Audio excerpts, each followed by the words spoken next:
70 Mercedes 280 SE. It's been sitting for 30 plus years.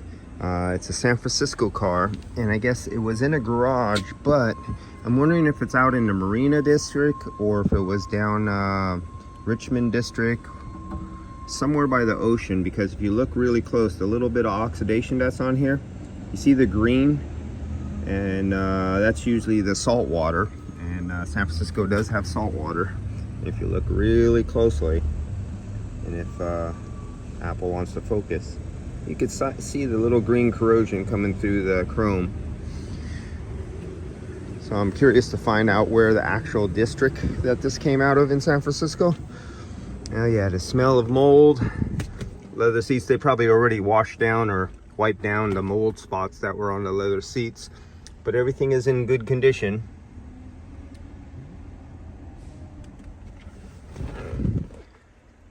Original old AC unit. And I could see, I think, some moldy spots there. Some food was on that. So yeah, this is pretty good. So I'm going to, there's absolutely no pressure in it at all. Original R12, so everything is original, all the components. The original hoses,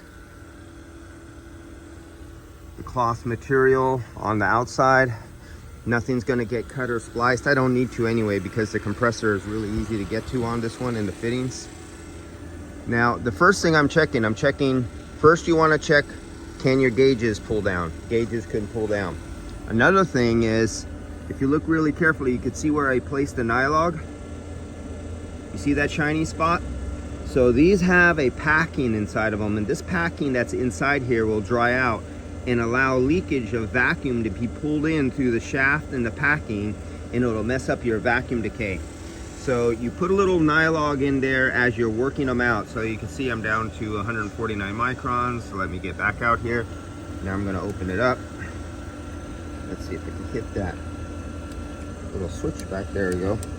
So now you go clockwise inwards, and a lot of you new young guys, you don't know this, but there's a valve in here. This little valve, right now it is anti-clockwise, counterclockwise, and the valve is backed out this direction, so the refrigerant flow could go from here to the hose.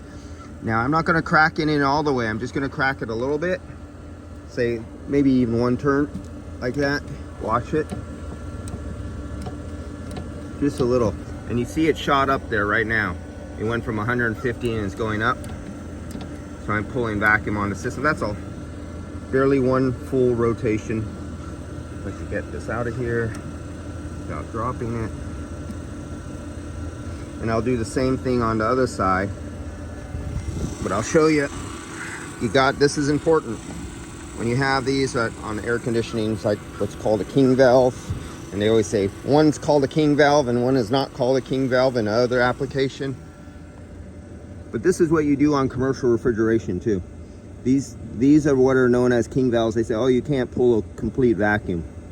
Now, back in the 1930s, 40s, 50s, all the way back air conditioning 100 years, the guys who were mentored correctly would get Vaseline, and they would put Vaseline on these packings out here. And then later on, guys started using dielectric grease, which was known as silicone grease, in the later 50s and 60s and stuff. And my dad was taught with Vaseline and dielectric grease. But now we have, you could still use dielectric grease, it just doesn't flow as good. This is more liquidy, and you cannot pull a vacuum through this. So the same thing on the other side. I'm going to do the same there. And I'm going off to another site, and I'm just going to leave both these. You can see this one is on, this one is on, and I'm just going to leave it here for a few hours drawing vacuum. I'm going to hit it with some pressure first, and because it was 0 psi. And what happens on these Axius 6 Frigidaire compressors is usually, if it doesn't have any pressure in it, the rear head seal relaxes, it shrinks, it becomes hard, and sometimes that your shaft seal could leak too. But it's usually the rear head seal that will leak back here if you have no pressure in the side system. So we're gonna cross our fingers and hope it makes it. Let you see, here's the original old. There you go. I know there's some Mercedes guys out there who love this. Oh, and there's a sticker. Oh, I can't see. There's a red sticker that actually has the refrigerant charge. It's a little tiny red sticker there where you can barely see. I'll show it later on in another video that shows the refrigerant charge for this thing, because this was like an not aftermarket, but dealer installed after they came off the boat and they came over here. The majority were put on afterwards, and the guy would place the sticker somewhere. Another thing I've seen technicians, if they didn't stick the sticker here, they would stick it like on a pump or something right next to it, where if you came here you would see the sticker. So I'll catch you guys later. And looking in the sight glass, let's see how clear. It looks pretty clean in there.